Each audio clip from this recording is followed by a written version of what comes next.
यंदाच्या नीट परीक्षेमध्ये तब्बल 67 विद्यार्थ्यांना पूर्ण म्हणजे पैकीच्या पैकी गुण मिळाल्यामुळे विद्यार्थी आणि पालकांनी संशय व्यक्त केलाय। यामागे पेपर फुटी किंवा इतर काही कारण असू शकतात असा संशय पालक व्यक्त करतात।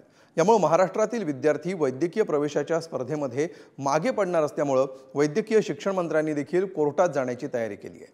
बघूया याबाबतचा हा सविस्तर रिपोर्ट। नीट परीक्षेतील घोटाळ्यावरून विद्यार्थी संतप्त, वैद्यकीय शिक्षण मंत्रीही झाले नाराज।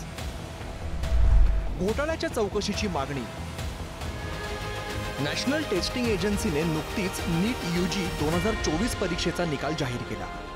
या निकालात तब्बल 67 विद्यार्थ्यांना पूर्ण गुण मिळाल्याचं समोर आल्यानंतर एकच खळबळ उडाली। असा प्रकार पहिल्यांदाच समोर आला असून यात मोठा घोटाळा असल्याचा आरोप विद्यार्थी आणि पालकांनी केलाय। ये टाइम नीट के रिजल्ट मतलब काफ़ी जो उन्होंने बच्चे जो पास हुए काफ़ी बच्चे पास हो गए, तो इसके लिए जो कम रैंकिंग वाले बच्चे हैं उनको दिक्कत हो जाएगी। जिनका मतलब मार्क्स कम आए हैं, परसेंटेज वगैरह जो कम आए उनको दिक्कत हो जाएगी। तो ऐसा करना चाहिए कि मतलब गवर्नमेंट को भी जो कुछ ऐसा करना चाहिए कि जो कम बच्चे जिनके मार्क्स आए उनका भी कहीं ना कहीं कुछ एडमिशन हो जाए। मुझे 375 मार्क्स आए। कट ऑफ ये साल बहुत ज़्यादा इंक्रीज हो गया और रैंकिंग ना एक्सपेक्टेड थी कि 2-3 लाख आवे, बट रैंकिंग 4 लाख पे पहुंच गई है। और बस ना उनको कैंसल एग्ज़ाम से ज़्यादा ना उनको मेडिकल की सीट्स इंक्रीज़ करना चाहिए, क्योंकि कैंडिडेट है 26 लाख और गवर्नमेंट सीट्स है 50,000। तो ये समथिंग इम्पॉसिबल है। क्या मेहनत करने के बाद भी सीट्स नहीं मिलती है इंडिया में। तो मोर इम्पॉर्टेंट इज़ डैट कि लोग सीट्स इंक्रीज़ कर दें। राज्याचे वैद्यकीय शिक्षण मंत्री हसन मुश्रीफ यांनी या निकालाला न्यायालयात आव्हान देण्याचा इशारा दिलाय। या प्रकरणी मुश्रीफ यांच्यासोबत राज्यातील पालक आणि विद्यार्थ्यांनी वैद्यकीय शिक्षण आयुक्तांची भेट घेतली। निकालातील घोटाळ्याची चौकशी करण्याची मागणी यावेळेला करण्यात आली। नीट परीक्षेमध्ये काल मला पालक आणि विद्यार्थी भेटले।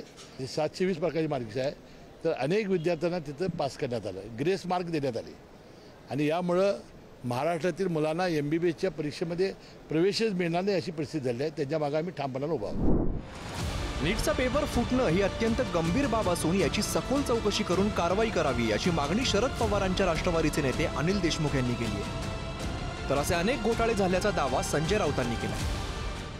मला तर आश्चर्य वाटतं की केंद्र शासन ही परीक्षा घेते आणि असं असताना अशा पद्धतीने जर नीटच्या परीक्षेमध्ये जर अशा पद्धतीनं जर पेपर फुटत असतील तर हे आमचे जे तरुण विद्यार्थी आहेत त्यांचा भवितव्यासमोर फार मोठा प्रश्न आहे। बिचारे दिवस रात्र प्रयत्न करतात, अभ्यास करतात आणि म्हणून फार मोठ्या प्रमाणात नीटमध्ये गोंधळ झाला अशा पद्धतीच्या संपूर्ण बातम्या पुढे येत आहेत।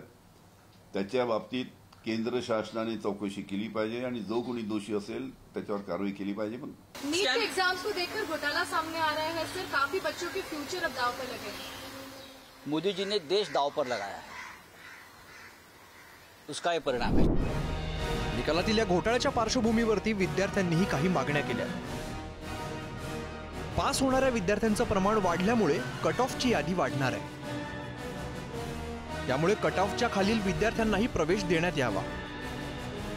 MBBSचा अवाढव्य खर्च कमी करण्यासाठी सरकारने जागांमध्ये वाढ करावी। 2014 साली वैद्यकीय प्रवेश नीट शिवाय झाले होते। यंदाही नीट परीक्षेच्या गुणांशिवाय ही प्रक्रिया राबवावी। तर या परीक्षेत कुठलाही घोळ झाला नसल्याचं नॅशनल टेस्टिंग एजन्सीचे महासंचालक सुबोध कुमार सिंह यांनी म्हटलंय। 1563 बच्चों का हमने वो किया, तो इनके जो मार्क्स रिवाइज होके भी कई बच्चों के मार्क्स जैसे नेगेटिव में थे तो नेगेटिव से नेगेटिव में ही रहे, -20 रहे, और कुछ बच्चों के मतलब टॉपर साइड में आ गए। और इनका जो 1563 का है उसमें से 790 बच्चे क्वालिफाई किए, जबकि जो टोटल जो 23,33,000 बच्चे अपीयर हुए थे उसमें से 13,16,000 बच्चे क्वालिफाई किए, उनका परसेंटेज 56% है। तो कहने का मतलब जो जिनको कंपनसेशन किया गया है उससे ओवरऑल क्वालिफाइंग क्राइटेरिया में या किसी में फ़र्क नहीं पड़ा। विद्यार्थ्यांच्या भवितव्याची दिशा ठरवणाऱ्या परीक्षेत खरंच घोळ झालाय का याची पारदर्शक चौकशी होणं आवश्यक आहे। अन्यथा या निकालामुळे राज्यातील अनेक विद्यार्थी ऑल इंडिया कोट्यातील स्पर्धेतून बाहेर फेकले जाण्याची भीती व्यक्त होते। पालक आणि विद्यार्थ्यांची चौकशीची मागणी प्रशासनाकडून मान्य केली जाते का हे पाहणं आता महत्त्वाचं असणार आहे। ब्युरो रिपोर्ट, पुढारी न्यूज.